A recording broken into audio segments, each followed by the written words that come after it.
So hello friends, welcome back to my channel materialize PSIR। और आज का अपना मेन जो important objective of the day है टू अंडरस्टैंड कि आंसर राइटिंग और नोट्स ऑर्गेनाइजेशन कैसे करना है। ठीक है, आंसर राइटिंग में मोर इम्पोर्टेंटली अपन समझेंगे कि how to ease into it. ठीक है, जैसे आप लोगों ने कभी मतलब खुद से भी नोटिस करा होगा कि आप डायरेक्टली जंप करते हैं आंसर राइटिंग पे, क्योंकि लोग बोलते हैं आंसर राइटिंग, और फिर क्या है, वो under duress, under peer pressure और है ना फियर ऑफ मिसिंग आउट की वजह से है ना लोग क्या करते हैं, डायरेक्टली जंप करते हैं और फिर वो ढंग से आंसर राइटिंग भी नहीं होती, ना लिख पाते और ना ढंग से पढ़ पाते। तो यहाँ पे मतलब है ना क्या कहते हैं, आंसर राइटिंग डायरेक्टली जंप नहीं करेगी। मैं आपको ना 3 फेजेस बताऊंगा, उस फेजेस से आपको I think you would be more comfortable into getting into answer writing. जो दूसरा ऑब्जेक्ट ऑफ द डे है, जो फोकस ऑफ द डे है, इज नोट्स मेकिंग, जिसमें अपन रिवीजन, ऑर्गेनाइजेशन, और अगर जैसे आपके जो नोट्स है उसमें कोई अपडेशन है, जैसे मेरे को कमेंट आया था मेरी लास्ट यूट्यूब वीडियो पे, ठीक है, कि आप ऑर्गेनाइज और अपडेट कैसे करें, प्लस उस कमेंट में रिवीजन मतलब क्विक रिवीजन मटेरियल। ठीक है, तो वो क्विक रिवीजन मटेरियल क्या होता है, कैसे बनाना है, वो भी मैं आपको बताऊंगा। ठीक है, तो let's move without wasting any more time, let's move on to our first agenda of the day, that is answer writing. मैं आपको ना दिखाता हूँ आंसर राइटिंग का, एक मिनट। जैसे ये आपके सामने स्क्रीन पे ये दिख रहा होगा। ठीक है, ये जैसे how to ease into answer writing, इसके तीन तीन फेजेस हैं आंसर राइटिंग के। आपको इन्हीं 3 फेजेस में बहुत आराम से चलना है। एक मिनट,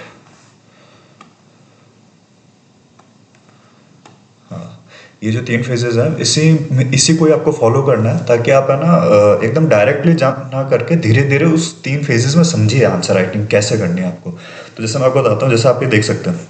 ठीक है, फर्स्ट फेज होता है हमेशा सिलेबस डिकोडिंग, उसके की टर्म्स और टॉपर्स कॉपी। फर्स्ट फेज में आपको कोई राइटिंग कुछ नहीं करनी है, आपको सिर्फ सिलेबस को देखना है, उसके की टर्म्स क्या है और टॉपर्स कॉपी।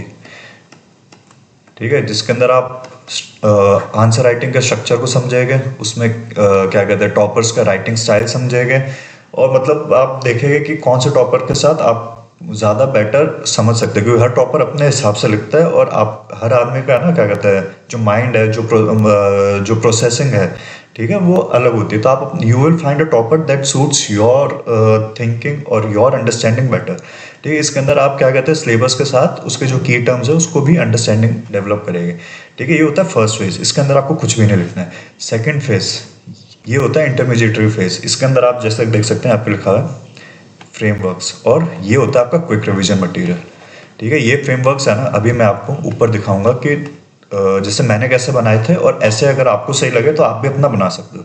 ठीक है, ये होगा आपका क्विक रिवीजन मटेरियल। वो जो 5 दिन मिलते हैं ना GS और उसके क्या कहते हैं ऑप्शनल के बीच में, उसके अंदर है ना, ये बहुत इंपॉर्टेंट होता है, बहुत ज़्यादा इंपॉर्टेंट रिवीजन के लिए, बहुत अच्छे से आपको रिवाइज करवाता है।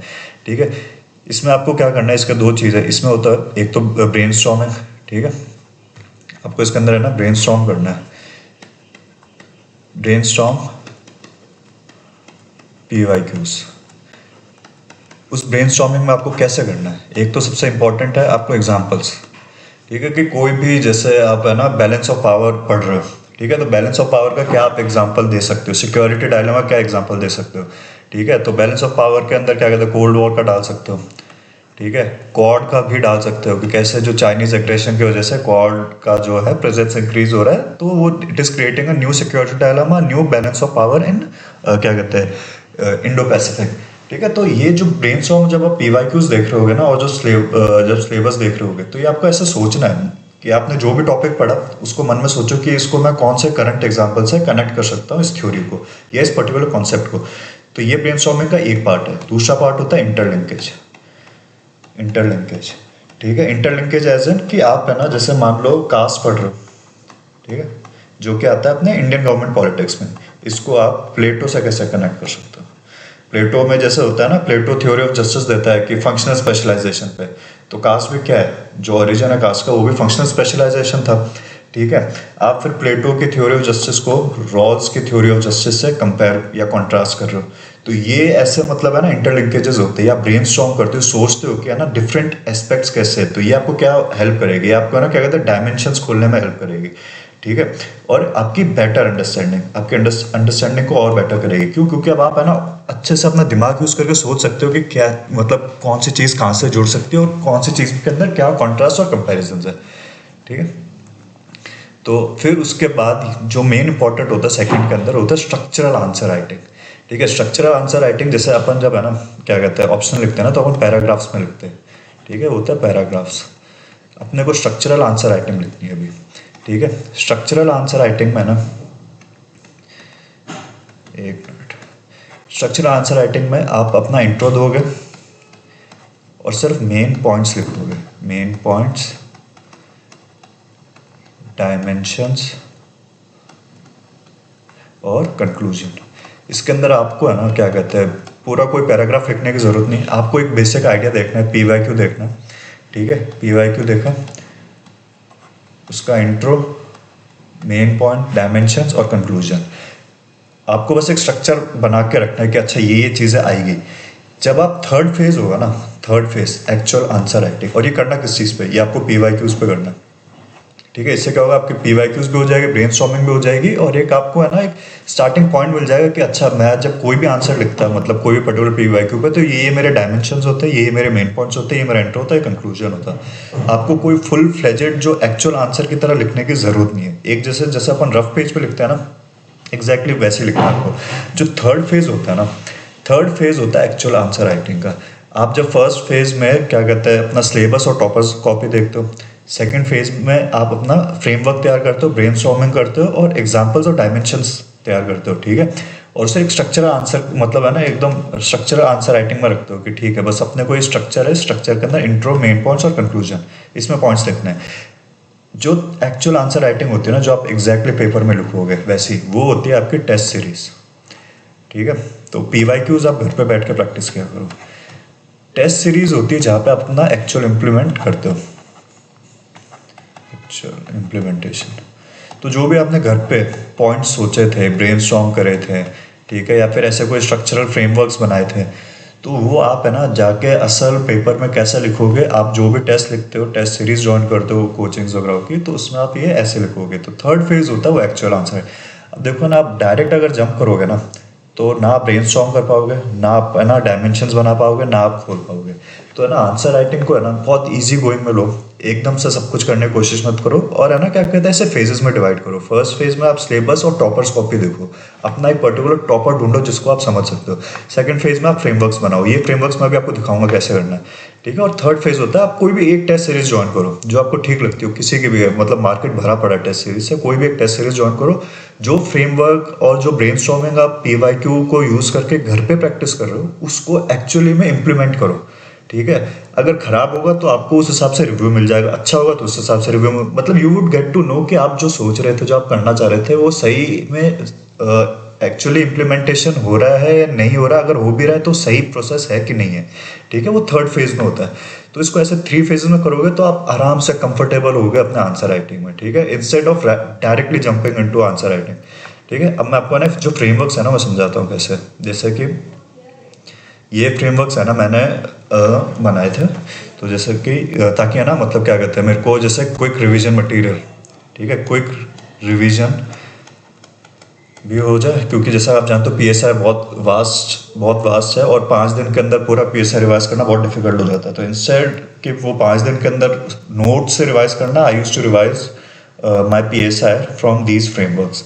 ठीक है। तो फ्रेमवर्क क्या था, जैसे PYQ देख लो, एक PYQ आया था, आई डोंट नो कौन से ईयर का था, but this was a PYQ of Indian government politics, paper 1 part B। ठीक है। तो इसमें आप जैसे कि आप देख सकते हो कि constitution of India as a living document है। ठीक है। इसका एक कोई पूरा क्वेश्चन होगा, इसको मैंने शॉर्ट में ऐसे लिखा होगा। तो इसमें जैसे देखो, मैंने कोई पैराग्राफ फॉर्मेट में नहीं लिखा है, मैंने एक स्ट्रक्चरल आंसर दिया है कि स्ट्रक्चर क्या है, कि ये तो मेरा इंट्रो होगा। ये इंट्रो USA कॉन्स्टिट्यूशन रिजिड है, ब्रिटिश फ्लेक्सिबल है, Indian constitution synthesis of what rigidity and flexibility. ठीक है। तो ये इंट्रो जितना मेरे को याद आ रहा है मैंने लक्ष्मीकांत से उठा लिया था डायरेक्ट। ठीक है। तो आप अगर लक्ष्मीकांत देखोगे तो लक्ष्मीकांत में जो अमेंडमेंट वाला चैप्टर है शायद उसी के अंदर है ना, ये ऐसा सा ही कुछ दे रखा है। तो मैंने डायरेक्टली उठा लिया था, मैंने कहा ये इंट्रो मैं भी डाल दूंगा ऐसे पर्टिकुलर क्वेश्चन पे। ठीक है। आप देख सकते हो। फिर मैंने इसको जैसे, ये सिर्फ रफ पॉइंट्स है, रफ पॉइंट्स। ठीक है। एग्जाम में जाके पैराग्राफ फॉर्मेट में लिखना आपको। यहाँ पे बस ये इसलिए ये मतलब ऐसे जो रफ ऐसे मतलब ये जो पॉइंट्स में है ना, ये सिर्फ इसलिए ताकि आपको बेटर रिवाइज करने में आसानी हो।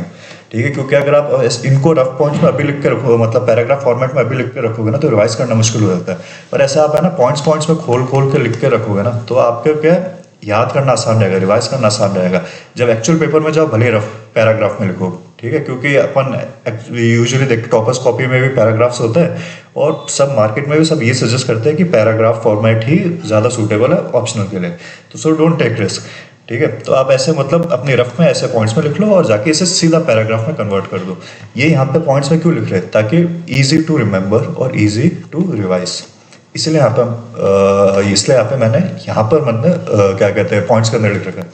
अब आप ये देखो, सेम है, पहले जुडिशियल इवोल्यूशन बताया, फिर लेजिस्लेटिव इवोल्यूशन। इसके अंदर जो भी जिससे ब्रेन कर सकते थे, जैसे 2 साल पहले ये 106 कॉन्स्टिट्यूशन अमेंडमेंट आया था तो ये डाल दिया था। ठीक है, 103 वगैरह, ये मतलब समझ रहे हो, ये सारे ब्रेन एग्जाम्पल्स जो भी मतलब है ना, मैंने सोचे थे कि जब मैं एक्चुअल आंसर लिखूंगा तो ये सारी चीज़ें डालूंगा। तो ये मेरा हो गया एक फ्रेमवर्क।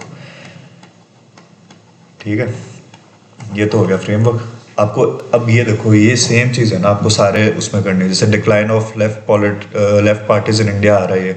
ठीक है, तो इसमें क्या आइडियाज ऑफ मार्क्सिज्म, ये आपने इंट्रो डाल दिया। पोस्ट इंडिपेंडेंस क्या था, डोमिनेंस लेफ्ट पार्टी, उसका एक दिखा दिया कि कैसे डोमिनेंस थी। फिर रीजंस ऑफ डिक्लाइन, इसके अंदर देखो end of ideology, Francis Fukuyama से कनेक्ट कर दिया। ये जो इंटरलिंकेज की बात कर रहे थे, Francis Fukuyama upon part A के अंदर पढ़ते हैं, अपन ने इससे जोड़ दिया। ठीक है, कि फिर ठीक है, caste not class as the basis of Indian society, Bhim army और बीएसपी वगैरह, ये सब। क्लैश ऑफ सिविलाइजेशन, ठीक है, ये पेपर 2 के अंदर पढ़ते हैं अपन कंपैरेटिव पॉलिटिक्स के अंदर, तो उससे कनेक्ट कर दिया हंटिंगटन। ठीक है, कि हिंदुत्व, बाबरी मस्जिद की पॉलिटिक्स आई थी, तो फिर क्या कहते हैं जो मेन मुद्दे थे वो रिलीजियस हो गए थे। ठीक है, तो उनको आइडियोलॉजी से कोई लेना देना था, वो रिलीजियस आइडेंटिटीज या फिर एथनिक आइडेंटिटीज पे गेम खेलने लग गए थे। ठीक है, तो ऐसे ही मतलब समझ रहे हो, ये आपका हो गया एक फ्रेमवर्क जिसमें आपके पास मेन पॉइंट्स और डायमेंशंस है। इसको रिवाइज करना भी आसान होता है और आपको पता होता है। तो यहाँ से जब आप डायरेक्ट इसके बाद जब आंसर राइटिंग में जाओगे ना, तब आप है ना उधर जो भी आपका फॉर्मेट है उस फॉर्मेट को लिखना, और ये चीज़ है ना इम्प्लीमेंट करने की कोशिश करना। ये चीज़ है आपको कि आप ब्रेनस्टॉर्म कर सको। ये सबसे इंपॉर्टेंट है आपके लिए ब्रेनस्टॉर्मिंग के लिए। ब्रेनस्टॉर्मिंग ऐसे करी जाती है, और मैं आपको इन्हें यही सजेस्ट करूंगा कि ये तो मेरा है। ठीक है, आप अपना भी बना सकते हो, और इवन इनफैक्ट आई थिंक आप अपने खुद के बेटर पॉइंट्स लिख सकते हो। ये जो पॉइंट्स मैंने लिखे जो मेरे को याद आ रहे थे आप, और मैं आपको ये सजेस्ट करूंगा कि ये ऐसी चीज़ है ना PYQ नोटबुक में ही करो।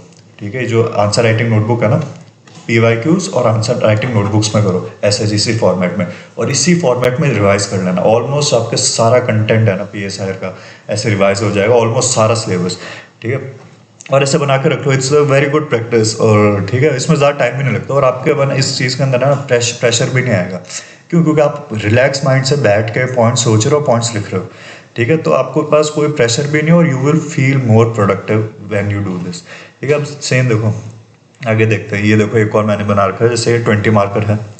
इसके अंदर examine the rise of China is great power and implication on Asian political order. अब जैसे इसमें मेरे पास जो जो पॉइंट्स आ रहे थे ब्रेनस्टॉर्म करके, ठीक है, मर्स माइंड ने कहा था rise of China will not be peaceful. Napoleon Bonaparte ने कहा था चाइना इज स्लीपिंग ड्रैगन। तो ऑफकोर्स इंट्रोडक्शन के अंदर ऐसी चीज़ लिख सकते हैं, beware of rise of China. ठीक है, फिर उसके बाद बता दिया कि क्यों China is a great power है, second largest economy, largest manufacturer, third most powerful military, Beijing consensus है, स्टेट कंट्रोल्ड कैपिटलिज्म। यूएसए का क्या है, यूएसए क्या फॉलो करता है, वॉशिंगटन कंसेंसस। ठीक है, तो वॉशिंगटन कंसेंसस को थ्रेट आ रहा है कहाँ से, बेजिंग कंसेंसस से। ठीक है, तो ऐसा मतलब समझ रहे हो, ये ब्रेनस्टॉर्मिंग हो गई, और जो आप ब्रेनस्टॉर्म करो उस पॉइंट्स को ऐसे लिखते जा रहे हो। ठीक है, फिर इम्प्लीकेशन बताते हैं कि चाइना क्या बोलता है कि multipolarities for the world and unipolarities for Asia. ठीक है, तभी वो एशिया में डोमिनेट करने की कोशिश करता है। ठीक है, जैसे कि अपने 9 डैश लाइन पे कर रहा है। ठीक है, वो 1 पाम 5 फिंगर्स कौन सी पॉलिसी थी, हाँ मतलब 5 फिंगर्स, जिसके अंदर palm was the Egypt, Egypt का sorry Tibet, palm was the Tibet, and क्या कहते हैं जम्मू कश्मीर, भूटान, नेपाल वगैरह, ये सब इसके 5 फिंगर्स थे। ठीक है, फिर आप जो पॉलिटिकल रेस वगैरह है, ये सारे है। तो मतलब कहने का मतलब है ना, यहाँ पे ये जो चीज़ें है ना, ये आपका रफ फ्रेमवर्क तैयार, ये आपको रिवाइज करने में हेल्प करेगी। ठीक है। This is how you get easily into answer writing with बिना किसी प्रेशर, बिना किसी वो बर्डन के। ठीक है, अब अपन दूसरे एजेंडा पे आते हैं। दूसरा एजेंडा क्या था? नोट्स मेकिंग का। जैसा कि मेरे को लास्ट मेरे प्रीवियस वीडियो पे मेरे को कमेंट्स आए थे कि आप है ना नोट मेकिंग का थोड़ा मतलब क्या कहते हैं, कैसे ऑर्गेनाइज करना है उसको, कैसे अपडेट करना है, रिवाइज कैसे करना है, वो सब बताओ। तो देखो यार, सिंपल से एक है ना फॉर्मेट होता है। पहले तो होती है बुक या जो भी सोर्स होता है। ठीक है, या तो हो गया आपका सोर्स। इस सोर्स को आप रीड करते हो, इसमें से आप बनाते हो क्या कहते हैं, नोट्स। अब ये जो नोट्स होते हैं ना आपके ऐसे डिवाइडेड होते हैं कि इसके अंदर क्या कहते हैं, नोट्स आप डिवाइड करोगे जो अपने PSR के है, paper 1 and paper 2, part A and part B. तो टोटल 4 सेक्शंस है। तो आपके जो नोट्स का डिवीजन भी है ना, इन 4 सेक्शंस के हिसाब से ही होना चाहिए। ठीक है, हर पेपर हर सेक्शन का एक अलग आपके पास आपका वो होना चाहिए नोट्स। ठीक है, इसमें आपको नोट्स कैसे करना है कि है ना, कोई भी जैसे ऑथर है, कोई भी थ्योरी आप पढ़ रहे हो, ठीक है, कोई भी डायमेंशन आप पढ़ रहे हो, तो कोशिश करना कि 5 से 6 पेजेस में वो आपका कवर हो जाए। ठीक है, 5 से 6 भी ज़्यादा है, हो सके तो 2 से 3 करो तो और भी बेटर है। ठीक है, फिर क्या करना है, अब इन नोट्स को क्या करना है, जब ये सारे नोट्स फर्स्ट नोट्स तैयार हो जाएगा ना, आपको एक रफ शीट लेनी है।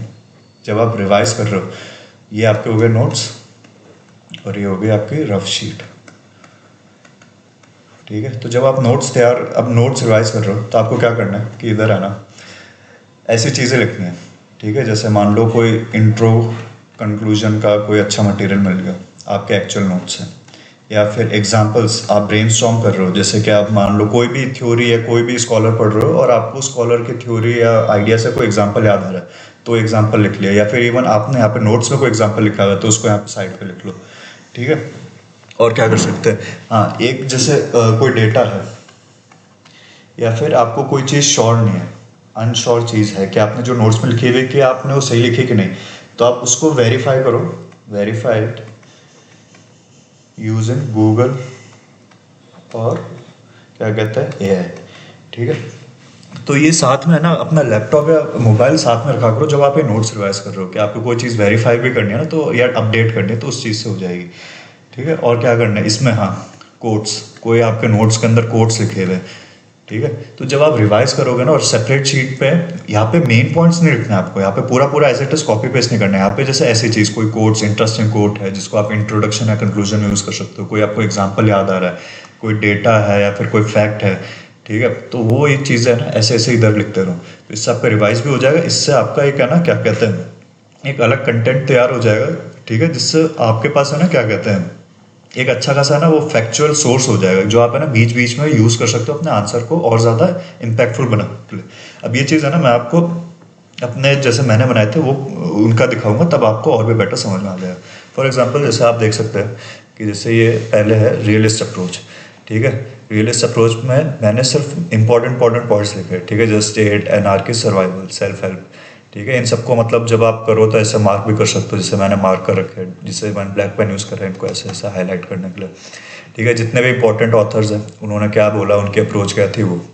ठीक है, क्लासिकल रियलिज्म, ये जैसे अभी मैंने ऊपर लिख लिया। ठीक है, जैसे यहाँ पे आप भी ऐसे जाओ, रफ स्पेस जो स्पेस बची हुई होती है आप ऐसी चीज़ें लिख सकते हो। ठीक है, एनिमस डोमिनांड यानी मैन लस्ट फॉर पावर। ठीक है, किसका था, मॉर्गन थ्रू का था। तो ऐसे लिख लिया, पॉइंट्स में लिख लिए।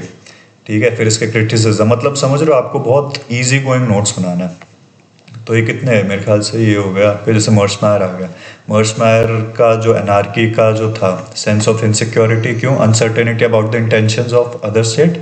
तो इसमें क्या कर सकते हो, power as a means to security, defensive realist, ये केनेथ वॉर्ड्स का था। और power as an end and power maximization, तो ये मर्समायर का था।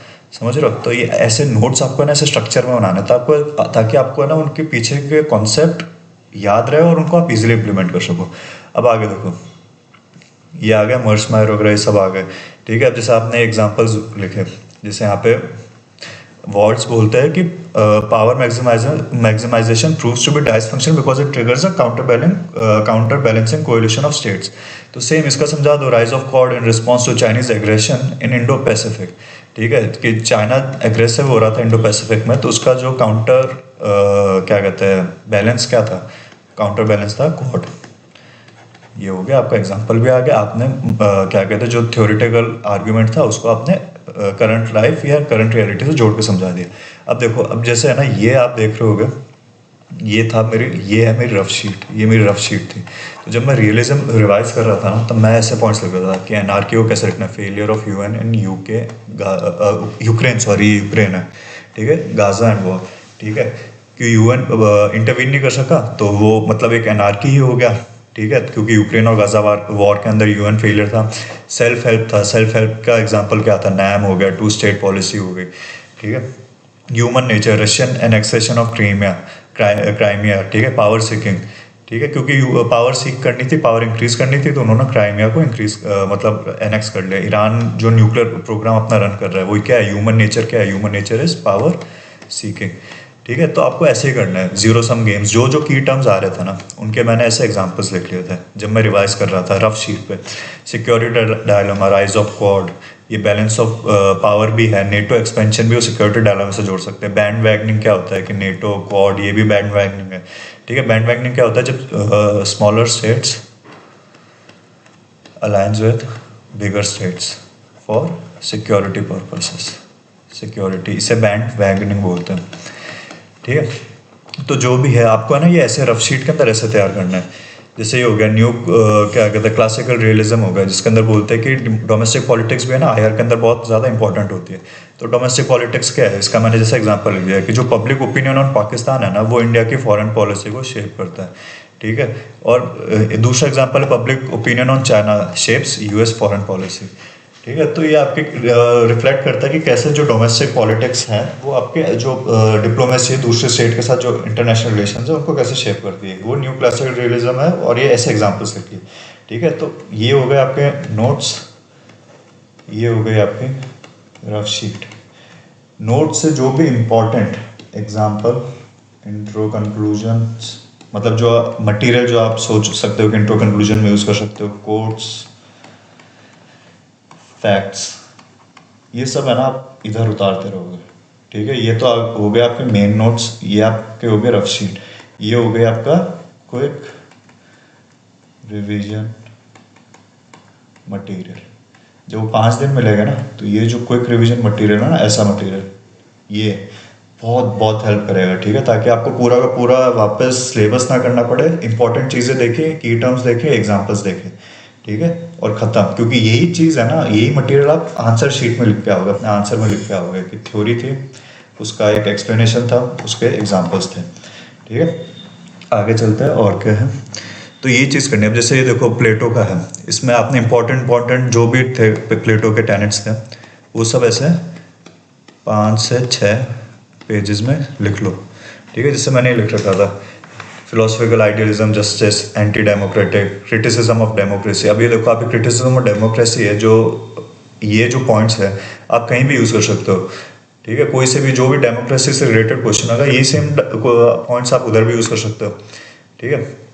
क्रिटिक ऑफ सोफिज्म क्या था, इन्फ्लुएंस क्या था, रियल वर्ल्ड, ठीक है। जैसे लास्ट ईयर आया था मेरे ख्याल से, या लास्ट टू लास्ट ईयर आया था कि वो थ्योरी ऑफ डिवाइडेड लाइन था, ऐसा कुछ था, जो मतलब है ना रियल और अनरियल वर्ल्ड के ऊपर बात कर रहा था, आइडिया एंड क्या कहते हैं रियल वर्ल्ड के ऊपर, ठीक है। तो अब ये ऐसी चीज़ें आपके पास नोट्स में होनी चाहिए। जस्टिस का क्या था, ठीक है। एजुकेशन के ऊपर क्या था, कि जैसे तो आपने पॉइंट्स पॉइंट्स पे, क्योंकि आप देखो ना, जब आप प्लेटो पढ़ोगे ना, तो प्लेटो है ना ऑलमोस्ट आपको कोई भी स्टैंडर्ड बुक होगी ना, तो 70 से 80 पेजेस का होगा। अब 70 से 80 पेजेस आप रिवाइज नहीं कर सकते, ठीक है। इसको एक बार रीड करो, इसको 5 से 6 पेजेस में कंप्रेस करो, सिर्फ इम्पॉर्टेंट पॉइंट्स, ठीक है। ये भी तब होगा जब आप PYQs देखोगे कि किस टाइप के क्वेश्चन आते हैं, उस हिसाब से आपको करना है, ठीक है। तो ये ऐसे करके आपको ऐसे तैयार करना है। अब जैसे ये प्लेटो के जो एजुकेशन है, ठीक है, इसको जैसे मैंने यहाँ पे लिख रखा है, connect to right to education of India under article 21, ठीक है। तो आपको ऐसे मतलब है ना ब्रेनस्टॉर्म करना, जब आप नोट्स बना रहे हो ना, कि आप इसको कहाँ कहाँ यूज़ कर सकते हो, ठीक है। तो ये आ गया, ये आपके मतलब एजुकेशन का इन्फ्लुएंस कहाँ था, उसके फिलोसफी क्या थी, community of wives and properties हो गया, ठीक है। स्टेट था, सेकंड बेस्ट स्टेट था जो प्लेटो का, फेमिनिस्ट क्रिटिक ऑफ प्लेटो। तो आपने ये ऐसे पॉइंट्स में तैयार कर लिया। अब ये दूसरा देखो आगे, लिबरलिज्म और रेडिकल क्या कहते हैं feminism, liberal feminism, radical feminism. अब ये ना मैंने ओपी गॉबा से बनाए थे। ओपी गॉबा में ना ये ऑलमोस्ट 3 से 4 पेजेस का कंटेंट था, जो कि मैंने कंप्रेस सिर्फ एक पेज में करा है। ठीक है, अब यहाँ पे देख सकते हैं वर्जीनिया वुल्फ भी आ गई, सिमोन डे ब्यूवर भी आ गई, शुलामित फायरस्टोन आ गई, बेटी फ्राइडमैन आ गई, फ्राइडन आ गई, जेएस मिल आ गया, मैरी वुल्फनसन क्राफ्ट आ गए। एक पेज के अंदर ऑलमोस्ट आपने सारे जो इम्पोर्टेंट फेमिनिस्ट ऑथर थे, केट मिलिट भी आ गए।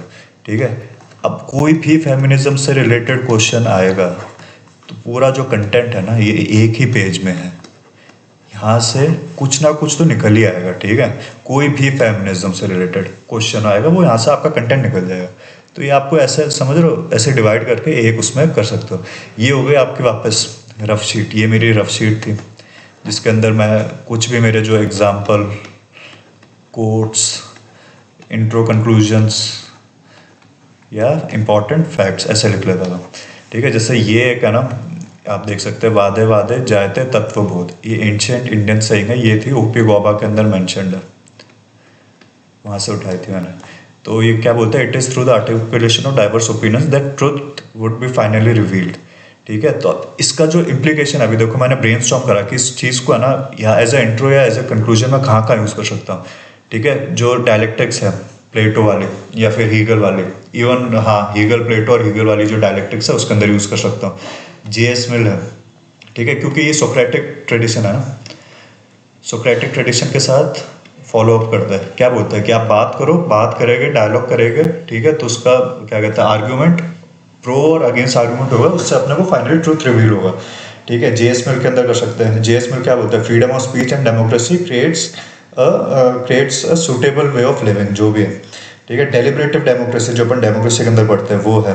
ठीक है, तो फिर क्या कहते हैं, defence of freedom of speech of JS Mill. तो आप है ना ऐसी चीज़ है, ये वैल्यू एडिशन है आपका, ये हो गया वैल्यू एडिशन, ये आपका वैल्यूडेशन होगा। इसको ऐसी चीज़ों को यूज़ करो।